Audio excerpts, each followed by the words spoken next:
Незаконные вырубки леса зафиксированы в 27 регионах страны, но лидеры – Иркутская область, Красноярский край, Архангельская область, Пермский и Приморский край. По местам добычи древесины прошлась и региональная межведомственная группа. С инспекционным рейдом сотрудники надзорных органов посетили пилорамы в Сунжинском районе.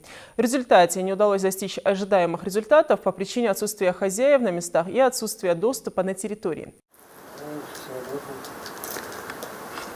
Слово «рейд» у многих телезрителей может ассоциироваться с одноименным шедевром малайзийского кинематографа. Подобно героям фильма, учитывая специфику, опасности могла подвергнуться и эта проверяющая группа. Мероприятия по выявлению нарушений деятельности пилорам в Сунжинском районе продолжаются.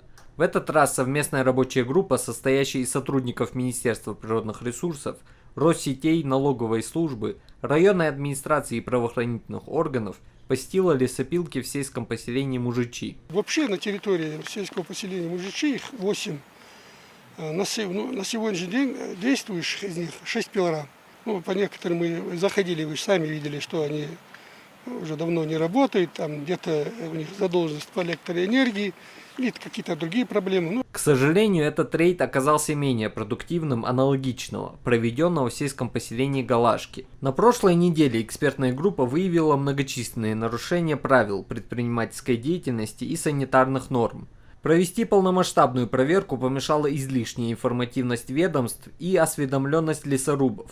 Практически все пилорамы закрыты, и многие не действуют пилорамы. Но плохо, что вот информация так у нас распространилась преждевременно, и не смогли мы добраться до действующих пилорам. У нас нет какого-то принципа закрытия. Нам надо, чтобы люди просто узаконили свою деятельность и работали. Но все в рамках закона должно быть.